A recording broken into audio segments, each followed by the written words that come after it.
Hello guys, welcome back to our YouTube channel. जैसे कि हमारे यूट्यूब चैनल पर पाइथन 30 डेज़ फुल कोर्स एक चल रहा है। इस पाइथन 30 डेज़ फुल कोर्स में हमने पिछली एक वीडियो में आपको बताया हमने क्या क्या जाना। पिछली पिछली वीडियो में what is the Python, Python क्या है। सेकंड हमने जाना कि पाइथन का यूज़ कहाँ कहाँ कर सकते हैं, ये भी हमने जाना। उसके बाद कुछ प्रैक्टिकल हमने थ्योरी से प्रैक्टिकल की तरफ गए और हमने पाइथन के डाटा टाइप कवर किए। वो क्या क्या डाटा टाइप थे, वन बाय वन देखते हैं। तो हमने कवर किया था पाइथन के डाटा टाइप में। सबसे पहले हमने कवर किया Python is a case sensitive language, ये जाना था। डाटा टाइप जाने थे और डाटा टाइप पर डिस्कस किया था कितने टाइप के डाटा टाइप होता है। और इन data type tuple, list, sets, dictionary. आज हम जानेंगे वेरिएबल के बारे में। वेरिएबल, कीवर्ड और आइडेंटिफायर्स क्या हैं। उसके बाद यूजर से एक प्रोग्राम लिखेंगे। यूजर से हम दो इनपुट लेंगे, दो नंबर लेंगे और उनको आपस में प्लस करेंगे। यूजर इनपुट, यूजर से कैसे इनपुट लिया जाता है अपने प्रोग्राम में, उसको हम जानेंगे। तो चलिए सबसे पहले हम वन बाय वन देखते हैं कि वेरिएबल क्या है और वेरिएबल का यूज़ कहाँ कहाँ करना होगा। चलिए हम वन बाय वन देखते हैं। तो सबसे पहले हम जानते हैं कि वेरिएबल क्या है। तो वेरिएबल में आप क्या करते थे, जो प्रोग्रामिंग जिनका बैकग्राउंड होगा वो सी प्लस प्लस में, मान लो मैंने एक नेम लिखा ऐसे, ये दिस इज़ द वेरिएबल और ये नेम जो है ये वेरिएबल है। और इसके अंदर अब मैं जो भी इनपुट दूंगा, जैसे मैंने राहुल लिखा तो राहुल, अब ये राहुल का ये जो नेम है ये वेरिएबल है। मतलब प्रोग्राम को जब आप कोई भी कोडिंग करेंगे तो उस कोडिंग कोड को आप एक वेरिएबल में स्टोर करेंगे। जैसे नेम में मैंने राहुल को स्टोर किया और अगर मैं अब प्रिंट करूंगा तो मुझे प्रिंट करने के लिए राहुल नहीं लिखना है। मुझे क्या प्रिंट करना पड़ेगा, अब मैं प्रिंट करूंगा केवल नेम को, ओनली नेम। तो अगर मैं इसको प्रिंट करता हूँ और शिफ्ट एंटर, तो राहुल प्रिंट हो गया। तो दिस इज द वेरिएबल। ये नेम क्या है, this is the variable. I hope आपको ये समझ में आ गया होगा। अब वेरिएबल को हम कितने टाइप से डिक्लेयर कर सकते हैं, तो हम वेरिएबल को टू टाइप से डिक्लेयर कर सकते हैं। सबसे पहले क्या है, डायनेमिक टाइपिंग, और दूसरा है स्टैटिक टाइपिंग, जो आपकी हेडिंग पर है। अब हम जानेंगे कि डायनेमिक टाइपिंग क्या है और स्टैटिक टाइपिंग क्या है, वेरिएबल को आप कैसे कैसे डिक्लेयर कर सकते हैं। चलिए हम देखते हैं। इसके अलावा एक चीज़ और, जैसे अगर मैं यहाँ से ए, एक मैंने ए लिया variable, this is the variable. इसके अंदर लिखा मैंने 6। दूसरा वेरिएबल लिया मैंने बी और इसके अंदर लिखा मैंने 7। अगर मुझे इन दोनों को प्लस करना है तो मैं प्रिंट 6 + 7 नहीं करूँगा, इनके वेरिएबल को प्लस करूँगा, जैसे ए प्लस बी। और अगर मैं अब इसको प्रिंट करता हूँ शिफ्ट एंटर, तो मेरे पास जो आउटपुट आ गया वो आ गया 13। तो ये दोनों क्या है, ये है वेरिएबल। अब वेरिएबल में हम जानेंगे कि डायनामिक टाइपिंग वाले वेरिएबल क्या हैं और स्टैटिक टाइपिंग वाले वेरिएबल क्या है। जैसे अगर मैं पहले जानता हूँ डायनामिक वेरिएबल, अगर मैं ए वेरिएबल लिया मैंने और इसके अंदर ओनली 5 को ऐसे ही स्टोर कर दिया, तो this is the dynamic typing. और अगर मैं स्टैटिक टाइपिंग में क्या करना होता है, स्टैटिक टाइपिंग में अगर आप पहले वेरिएबल को डिक्लेयर करते हैं कि ये इंटीजर्स है, तो आपको इंट लिखना पड़ेगा। और उसके बाद इंट लिखने के बाद आप अब यहाँ पर 5 प्रिंट करते हैं। और अगर मैं अब प्रिंट करूँगा ए, प्रिंट ए और शिफ्ट एंटर करूँ तो एरर दे गया।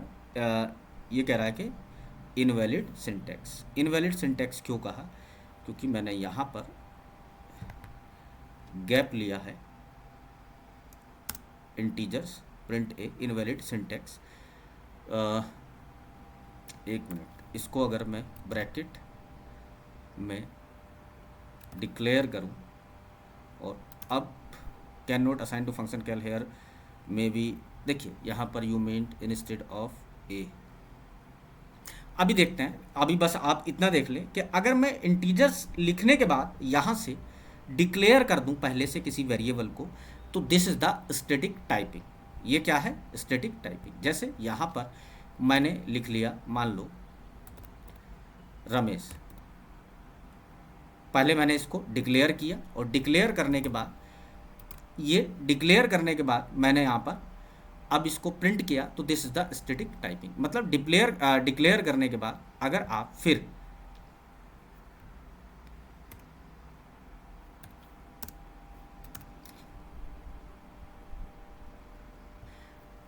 यहाँ पर कोई डिक्लेयर करते हैं, डिक्लेयर करने के बाद प्रिंट करते हैं, तो this is the static typing.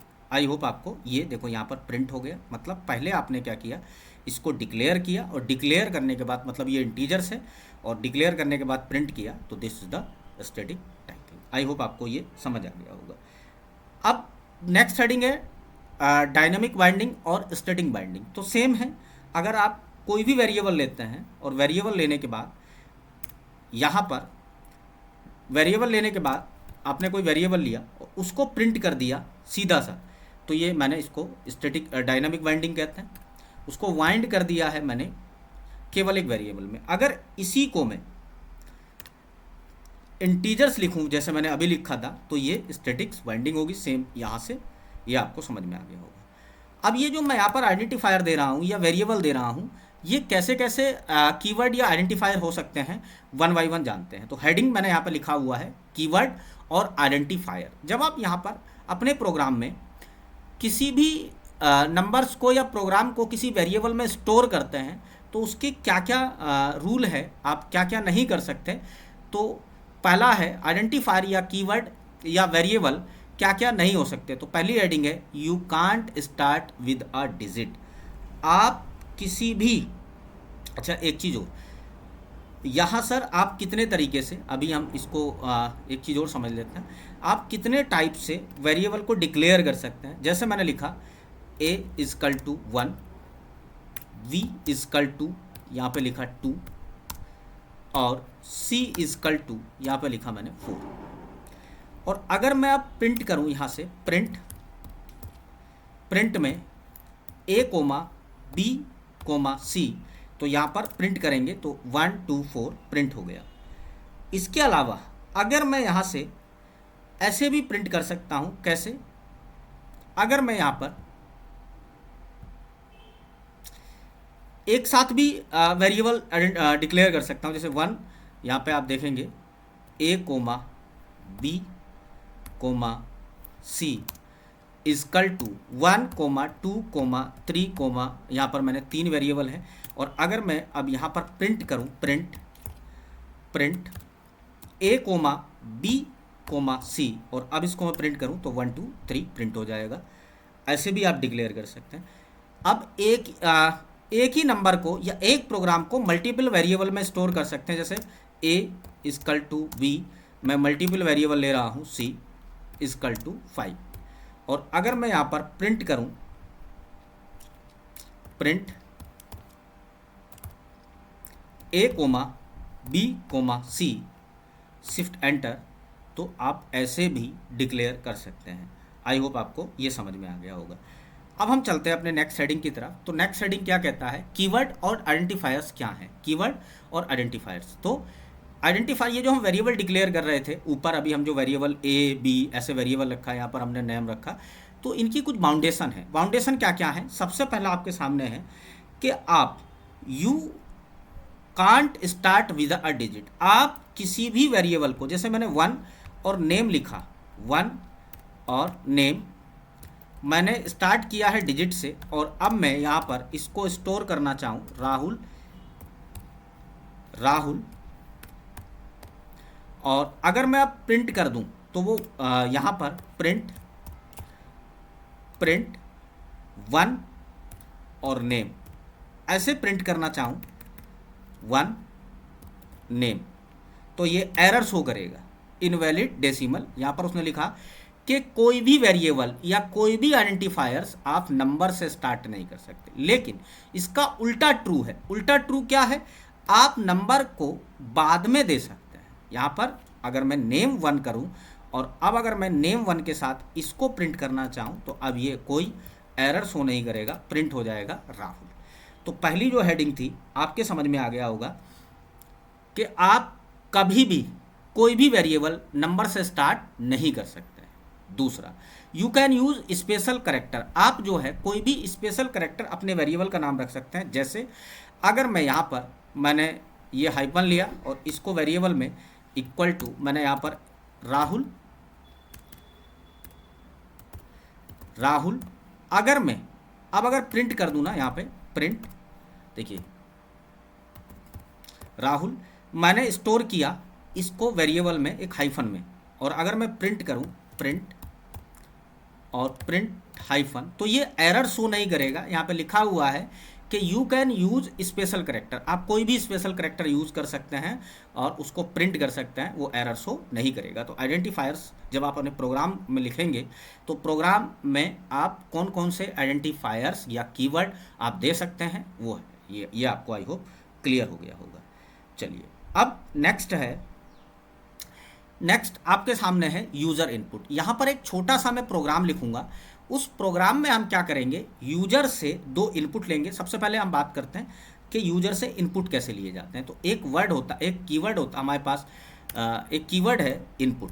तो आप इनपुट और इनपुट को ब्रैकेट में मान लो यूजर से आप मांग रहे हैं एंटर योर ईमेल, तो आपने देखा होगा किसी वेबसाइट पर जाकर, तो जब वहाँ पर आप वो कहता है कि अपनी ईमेल एंटर करो, तो वो इस इनपुट कीवर्ड जो है आपके सामने ये, इसके थ्रू आपसे इनपुट मांगता है। अब मैं यहाँ पर एंड शिफ्ट करता हूँ और वो कह रहा है कि अपनी ईमेल एंटर करो। तो यहाँ पर मैं data tech alpha @gmail.com shift enter, तो ये हो गया। तो हम यूजर से इनपुट कैसे लेते हैं, तो ये है इनपुट कीवर्ड के थ्रू। हम पहले से डिक्लेयर कर रहे हैं कि हमें इनपुट चाहिए। अब यहाँ से मैं एक प्रोग्राम लिखूंगा और प्रोग्राम में आप एक छोटा सा प्रोग्राम है, यूजर से हम 2 नंबर लेंगे और 2 नंबर लेने के बाद यूजर से हम पहला फर्स्ट नंबर लेंगे, लास्ट और दूसरा सेकंड नंबर लेंगे और उनको प्लस करेंगे यूजर से इनपुट लेके। कैसे हम बात करते हैं, हम बात आज जो डिस्कस कर रहे हैं वो इनपुट जो हमारा एक कीवर्ड है, जैसे प्रिंट कीवर्ड था वैसे ही एक इनपुट कीवर्ड है, उसके थ्रू यूजर से इन 2 नंबर लेने के बाद उनको प्लस कैसे करते हैं वो देखते हैं। तो मैं एक नंबर यहाँ पर एक वेरिएबल ले रहा हूँ fnum, और fnum के बाद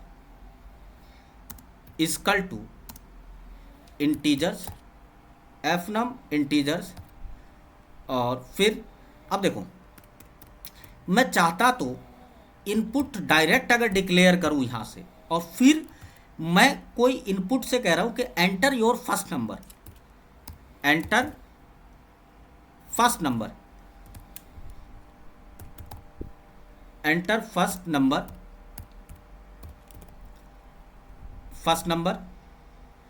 और डिक्लेयर ना करूं पहले से।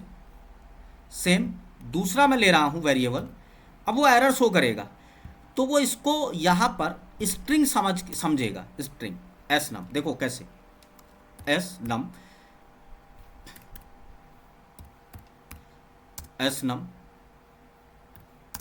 इनपुट,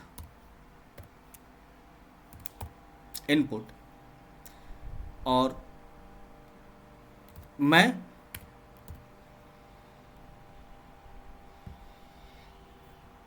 यहाँ से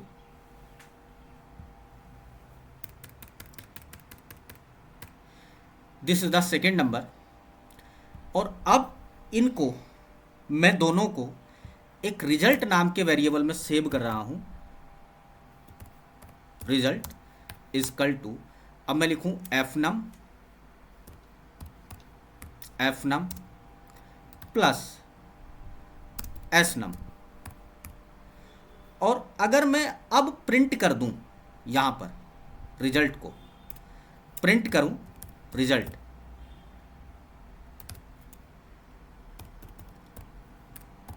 को प्रिंट करूं,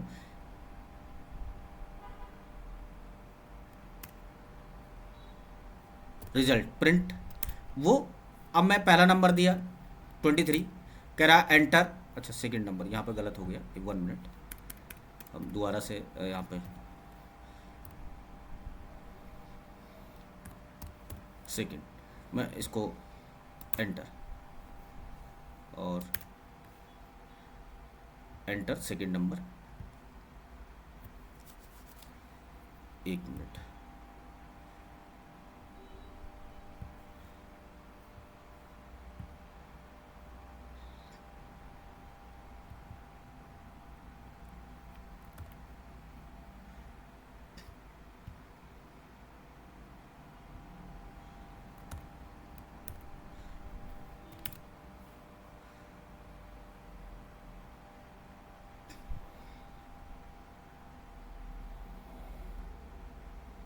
वो टाइम ले रहा है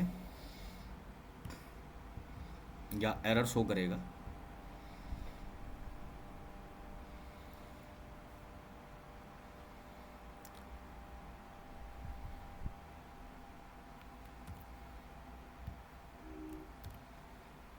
एंटर फर्स्ट नंबर, इसको मैंने एक नया वेरिएबल लिया ए, उसमें एफ नम, मैं क्या दिखाना चाह रहा था, एफ नम प्लस एस नम, और मैं यहाँ पर प्रिंट करूँ, प्रिंट ए को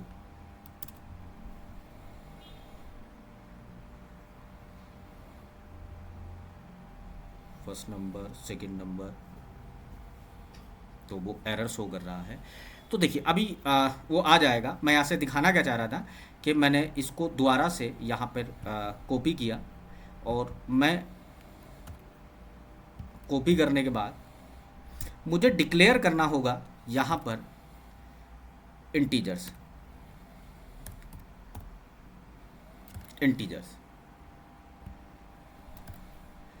यहाँ पे डिक्लेयर करना होगा this is the integers.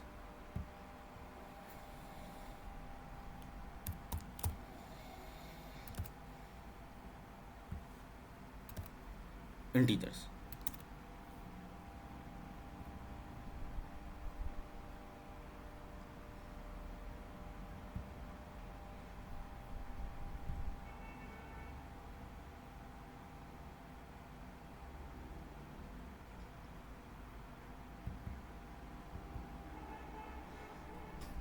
Jupyter notebook में थोड़ी सी प्रॉब्लम आई है, उसको हम यहाँ पे ख़त्म करने की कोशिश करते हैं।